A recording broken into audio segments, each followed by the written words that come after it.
দিন তোমার ভালো কাটুক প্যান্থার। আরে দাঁড়াও দাঁড়াও দাঁড়াও, কোথায় যাচ্ছ তুমি? আমাকে একটা ইউটিউব ভিডিওর শুট করতে হবে। এই ইউটিউবটা আবার কে? আর শুট করবার কি দরকার যেখানে আমরা মুখোমুখি চ্যালেঞ্জ করতে পারি? যদি আমি কিছু না বলি তাহলে আমার ব্র্যান্ড নিউ শো সম্পর্কে সবাই জানবে কি করে? দেখো বন্ধু, আমরা যদি ভবিষ্যতে বড় সেলিব্রিটি হয়ে যাই তাহলে আমার পরিচিতি যেন হয় প্যান্থারের নতুন ম্যানেজার হিসেবে, আর এখানকার নতুন হেড হিসেবে আমাদের কিছু শর্ত আছে। প্রথমত, আমাদের নিজস্ব একটা ইউটিউব চ্যানেল চাই। ঠিক আছে, আমি ওটা দেখছি। যদি আমি ওটার নাম দিই বিস্ট অ্যানিমেশনস, বিস্ট ল্যাব শোর জন্য ব্র্যান্ড নিউ চ্যানেল। দারুণ। এছাড়া প্যান্থার আর আমাকে যেন প্রতিটা শুটে মেকআপ দেওয়া হয়। ঠিক আছে, ভালো, চলে এসো।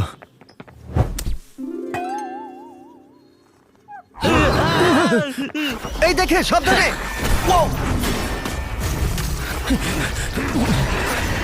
জিমি, আমরা এটা সামলে নিচ্ছি। আমি আমার লোকদের দিয়ে তোমার লোকদের ডাকছি। হ্যাঁ, ঠিক আছে। ও মাই গড, নিজের খেয়াল রেখো। ঠিক আছে।